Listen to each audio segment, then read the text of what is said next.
Summer heat can be very stressful on the lawn, and I've chosen a lawn that has a myriad of problems. So let's take a look at it and see what we can do to diagnose and solve some of these problems.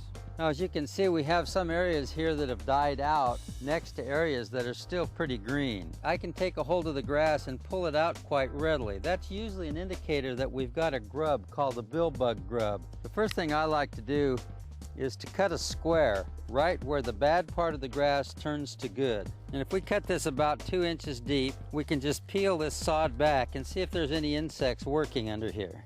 As you can see, these roots have been eaten off. And as we look a little closer, we start to see the problem. This billbug grub works right along under the surface of the soil, eating the roots off. As a consequence, the plant starves for food and water and dies. It doesn't take many of these critters to damage or destroy a lawn, so you want to be proactive. Get your grub control and your fertilizers down quickly. When your lawn turf is healthy, you usually don't have much problems with insects, disease, and weeds. But since this lawn has been weakened, we now have insects, some disease, and the weeds are starting to come in and compete with the turf.